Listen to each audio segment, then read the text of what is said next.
नमस्कार, जोहार। चलिए जानते हैं झारखंड की ताजा खबरों को। लेकिन उससे पहले अगर आपने अभी तक इस चैनल को सब्सक्राइब नहीं किया तो सब्सक्राइब कर लें, जिससे कि आपको झारखंड की ताजा खबर रोजाना मिलती रहे।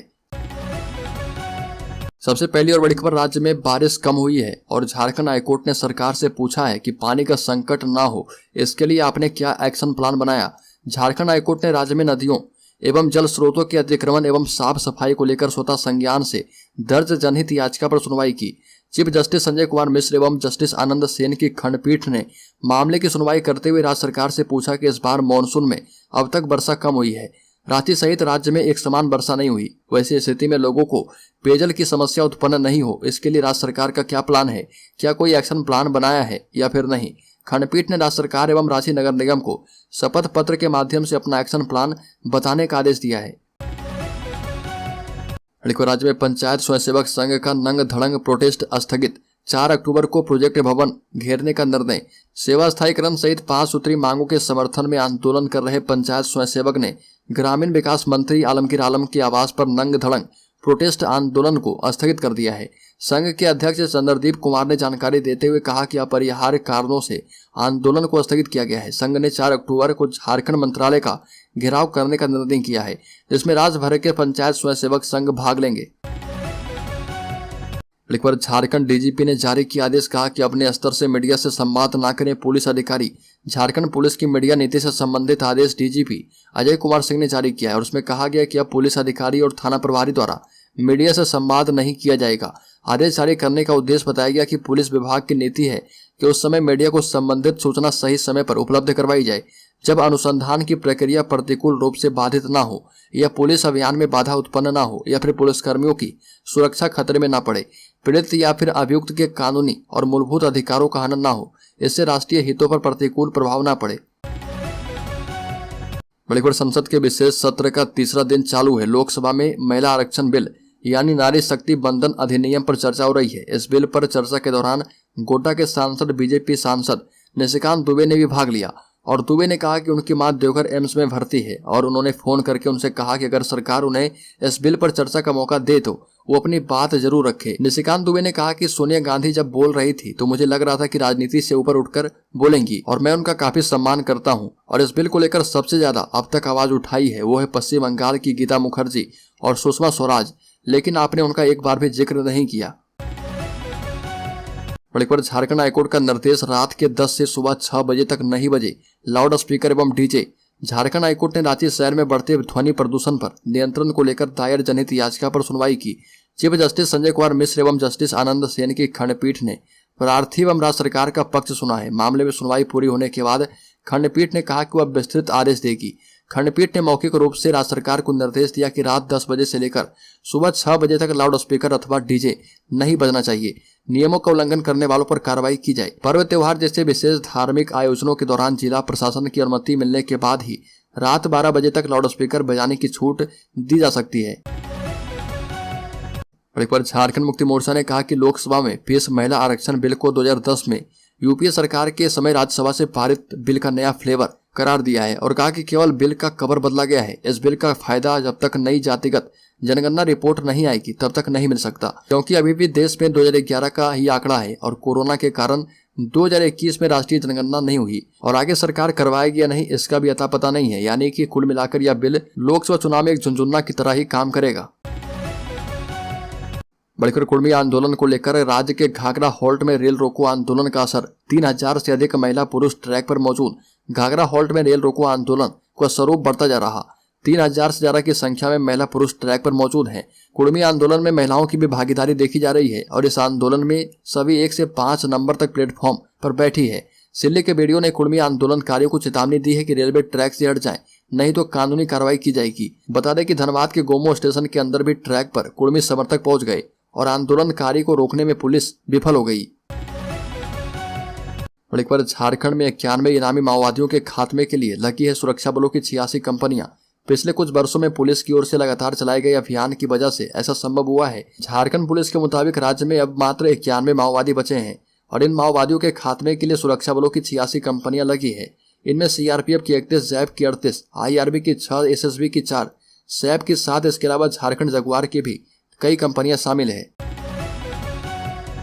एक बार राज्य के बोकारो जिले में झारखंडी भाषा एवं संस्कृति को बचाने के लिए एकजुट होने का आह्वान। झारखंडी भाषा संस्कृति खतियान संघर्ष समिति की ओर से कसमार प्रखंड के कुरुको मैदान में करम अखाड़ा कार्यक्रम का आयोजन किया गया। कार्यक्रम में खतियान आंदोलनकारी जरा महतो बतौर मुख्य अतिथि उपस्थित थे और लोगों से झारखंडी संस्कृति एवं भाषा को बचाने के लिए एकजुट होने की अपील की। यह भी कहा कि भाषा संस्कृति की रक्षा से ही हमारा अस्तित्व बचेगा। करम पर्व की महत्ता बताते हुए कहा कि इस पर्व में युवतियां अपने जावा की रक्षा एक माँ की तरह करती है और यहीं से जावा की माँ के साथ साथ एक जीव की माँ बनने का प्रशिक्षण शुरू होता है। करम सिर्फ पर्व नहीं बल्कि जीवन की हकीकत है। यह भी कहा कि प्रधानमंत्री मोदी अपनी सत्ता बचाए रखने के लिए देश की सारी संपत्ति अंबानी एवं अडानी के हाथों सौंपने की तैयारी में लगे हैं और इसीलिए 2024 के लोकसभा चुनाव में जनता को इसका जवाब देने के लिए तैयार रहना होगा। एक बार राज्य में सड़कों पर सेवा भाव अब पड़ेगा महंगा। खुले स्थान के बजाय सड़कों के किनारे लंगर लगाया तो सामानों की जब्ती के साथ संस्था पर लगेगा जुर्माना। सड़कों पर लंगर चलाना या फिर समाज सेवा करना अब महंगा पड़ सकता है। निगम ऐसे लोगों और संस्था के खिलाफ कार्रवाई की तैयारी में है जो सड़क का इस्तेमाल सेवा भाव के लिए करते हैं। निगम ने 3-4 ऐसी संस्थाओं की सूची तैयार की है जो सड़क किनारे अक्सर गरीबों को भोजन उपलब्ध करवाने के लिए लंगर लगाते हैं। निगम के मुताबिक शहरी क्षेत्र में 3-4 ऐसी संस्था है जो कि अक्सर लोगों को भोजन उपलब्ध करवाने के लिए कैंप आयोजित करती है। लोगों को भोजन सड़क किनारे करवाया जाता है। भोजन के समय सड़कों पर खाने वालों की भीड़ लग जाती है जिससे सड़क पर जाम की स्थिति पैदा हो जाती है। निगम के अफसरों का कहना है कि निगम को भोजन करवाने पर आपत्ति नहीं है बल्कि सड़क किनारे भीड़ लगाकर खिलाने पर है। शहर में ऐसी कई संस्थाएं हैं जो आवश्यकतामंद को नियमित रूप से भोजन करवाती है। बड़ीपर झारखंड में रांची से हावड़ा वंदे भारत एक्सप्रेस की सौगात जल्द ही मिलने वाली है। रेलवे तैयारी में लगा है, हालांकि अब तक तारीख का ऐलान नहीं हुआ है। सांसद संजय सेठ ने केंद्रीय रेल मंत्री अश्विनी वैष्णव से मुलाकात की है जिसमें उन्होंने जल्द ही परिचालन शुरू होने की बात कही। सांसद ने रांची लोकसभा क्षेत्र में रेल यात्री सुविधा विस्तार के लिए पूर्व में दिए गए आग्रह पत्र से अवगत करवाया और मोरी मैस्कुलीगंज और टाटी सिलवे में ट्रेनों का ठहराव का मुद्दा उठाया। सांसद ने रेल मंत्री को झारखंड आने का न्योता दिया है। बड़ी खबर, झारखंड में अभी 3 दिन होगी बारिश। झारखंड के कई जिलों में बारिश हो रही है। राजधानी रांची में भी सुबह आसमान में बादल छाए थे। मौसम विभाग ने पहले येलो अलर्ट जारी कर रखा है। मौसम विभाग ने बंगाल की खाड़ी के उत्तरी हिस्से में बना निम्न दबाव का क्षेत्र का असर बताया और कहा कि राज्य के कई हिस्सों में अभी 22 सितंबर तक बारिश होने की संभावना है। राज्य के कई हिस्सों में बारिश हो रही है और 20 सितंबर को रांची और आसपास के जिले समेत कोल्हान के सभी जिलों में बारिश होने की संभावना है और ये 22 सितंबर तक जारी रहेगा। इसके साथ साथ बोकारो, गुमला, हजारीबाग, खूंटी, रामगढ़, सरायकेला, खरसावां, पूर्वी सिंहभूम, पश्चिमी सिंहभूम और सिमडेगा में कहीं कहीं भारी बारिश का अलर्ट जारी किया गया है। पर झारखंड में डेंगू से अब तक 5 मौतें। झारखंड में डेंगू और चिकनगुनिया का कहर बरस्तूर जारी है। राज्य में 5 लोगों की मौतें डेंगू से हो गई है। चिकनगुनिया के मरीज की संख्या भी बढ़ी है। डेंगू की चपेट में पूर्वी सिंहभूम जिला सबसे अधिक है। डेंगू से राज्य में अब तक 5 लोगों की मौत हुई है। स्वास्थ्य विभाग के आंकड़े बताते हैं कि राज्य में केवल डेंगू के 76 संदिग्ध मरीज मिले हैं। इनमें से 74 लोगों ने जांच करवाई है। इनमें 46 के डेंगू पॉजिटिव होने की पुष्टि हुई। पर झारखंड के 1100 जगहों पर खोले जाएंगे पेट्रोल पंप और 1 करोड़ मजदूरों को जोड़े जाएंगे इस श्रम कार्ड से। केंद्र सरकार पूरे देश में 48,000 नए पेट्रोल पंप खोलेगी। झारखंड में सड़कों की जाल बिछाएगी और वाहन चालकों को ईंधन के लिए परेशानी नहीं हो, इसके लिए राज्य में 1100 जगहों पर पेट्रोल पंप खोले जाएंगे। साथ ही कहा गया कि केंद्र सरकार ने असंगठित श्रमिकों के लिए इस श्रम कार्ड योजना शुरू की है और पूरे देश में 38 करोड़ असंगठित श्रमिकों को इस योजना से जोड़ने का लक्ष्य रखा गया है। अभी तक 29 करोड़ लोगों को इस योजना से जोड़ा गया है। झारखंड में भी 1 करोड़ लोगों को इस श्रम योजना से जोड़ने का लक्ष्य है, जिसमें 52 लाख लोगों को अभी तक जोड़ा गया है। यह भी कहा गया कि श्रम कार्ड बनवाने के लिए 3 चीजों की आवश्यकता है: आधार कार्ड, दूरभाष संख्या और बैंक अकाउंट। श्रमिक कहीं भी सीडीएस सेंटर में यह कार्ड बनवा सकते हैं। इसके लिए केंद्र सरकार 20 रुपये प्रति व्यक्ति सेंटर को भुगतान करती है।